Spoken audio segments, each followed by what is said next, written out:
जो हमारा आज का पॉइंट है, आज की इस व्लॉग में जो हम डिस्कस करेंगे वो है जी बिजली से मुतल्लिक।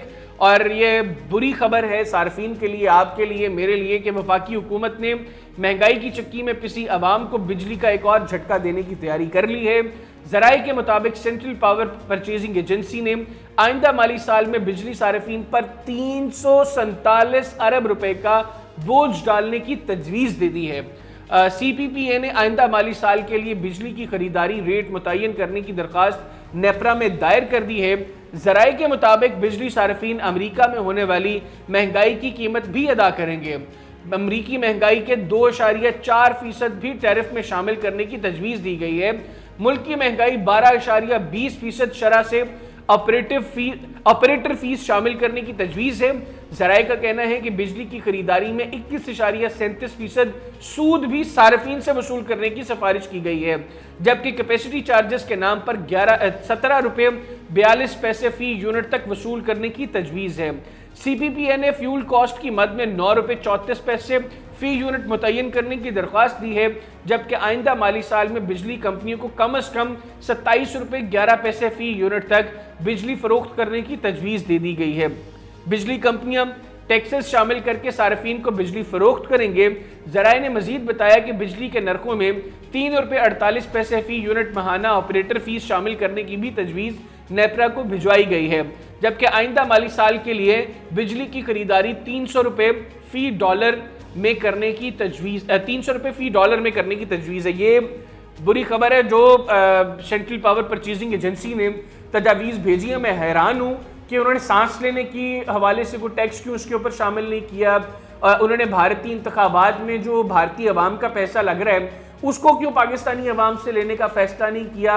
उन्होंने उनकी जो बेगमात ने, उनके बच्चों ने जो शॉपिंग करनी है, उनके बच्चों ने जो बाहर तालीम हासिल करनी है और बाहर के सैरें करनी है, उसकी फ़ीस कौन लेगा आवाम से। तो ये सेंट्रल पावर परचेजिंग एजेंसी से मेरी गुजारिश है कि पाकिस्तान की ये जो 24-25 करोड़ आवाम है, इनके पास इतना पैसा है कि आपकी सोच है तो आप लोग बराए मेहरबानी इन टैक्सेस के साथ कुछ चीज़ों का इजाफा करें।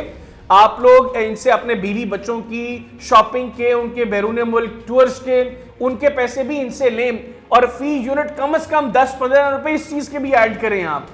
और इसके बाद भी यहाँ पे चीज़ों को रोकना नहीं है आपने। आपकी गाड़ियों में जो तेल डलता है उसकी मद में भी ये जो फ्यूल प्राइस एडजस्टमेंट करते हैं आप, इसके अंदर आप कम से कम 5 रुपए तो डालें। जो आपकी गाड़ियों में जो सरकारी कामों से अलग आप लोगों ने गाड़ियां चलानी है, उसके पैसे आप लोगों ने अपनी जेब से थोड़ी भरने हैं, वो भी हमसे लें, सार्फिन से लें। बहुत पैसा है सार्फिन के पास, तो कम से कम 5 रुपए वो भी इसके अंदर ऐड करें। ये आप लोगों ने बहुत कम टैक्सेस और ये जो प्राइसेस आपने अमेरिका की महंगाई और बाकी मामला ऐड किए हैं, ये बहुत कम है जनाब। आप लोगों को पता नहीं है कि UAE के अंदर भी इस वक्त जो टूरिज्म हो रही है, वहां पर भी थोड़े से मामलात, ये अभी हालिया बारिशों की वजह से टूरिज्म के इफेक्ट हुए हैं, तो उसके भी थोड़े से पैसे आवाम के बिजली के सार्फिन से लें, क्योंकि इस तरह मामला तो नहीं चलेंगे कि अब दुनिया के अंदर इतनी जो चीज़ें हो रही हैं, अमेरिका में महंगाई हो रही है, भारत में इंतखाबात हो रहे हैं, UAE में बारिशें हो रही हैं, तो उनके पैसे वो कहाँ से एडजस्ट होंगे। उनको भी पाकिस्तान के बिजली सार्फिन पर डालें। और जो बाकी मामला मैंने कहा, अपने बीवी बच्चों की शॉपिंग, उनके बैरून मुल्क टूर्स के अखराजात, अपने बच्चों की पढ़ाई के अखराजात, उनके हवाले से भी कम से कम 10-15 रुपये मुख्तस करें और फी यूनिट अवाम पर वो भी इजाफी बोझ डालें। ये मामला इस तरह नहीं चलेंगे, आप लोगों को थोड़ा सा बोझ और डालना पड़ेगा अवाम पर। बहरहाल बेशर्मी की इंतहा है, हटदर्मी की इंतहा है, लेकिन जितनी को इनको चीज़ें पिछले गुज़िश्ता कुछ सालों में हुई हैं, और यकीनी तौर पर ये लोग भी अवाम को देखते होंगे, शर्म नाम की इनमें कोई चीज़ नहीं है, आएगी भी नहीं, इनसे उम्मीद भी ना करें। अब आपको और मुझे कुछ करना पड़ेगा, लेकिन जब तक आप और मैं कुछ नहीं करेंगे तो फिर इस बेशर्मी और हटदर्मी का सामना करना पड़ेगा। इसी तरीके से आप भी बिल पे करें, मैं भी बिल पे करूंगा। और ये जो इजाफी बोझ है, इसमें बस मेरी छोटी सी गुजारिश है कि जो मैंने चंद गुजारिशात की हैं आपसे कि अपने बीवी बच्चों की बैरून मुल्क अखराजात जो हैं, उनकी सैरों के हवाले से, बच्चों की तालीम के हवाले से, बेगमात की शॉपिंग के हवाले से, भारत में इंतखाबात जो हो रहे हैं, वो अमेरिका में जो महंगाई हो रही है और मिडल ईस्ट में जो बारिशें हुई हैं, बराए मेहरबानी उनके हवाले से भी कुछ थोड़े से टैक्सेस जो हैं वो आवाम पर मज़ीद डालें, ताकि आवाम को भी समझ लगे कि दुनिया में क्या कुछ हो रहा है। इजाज़त दीजिए, अल्लाह हाफ़िज़।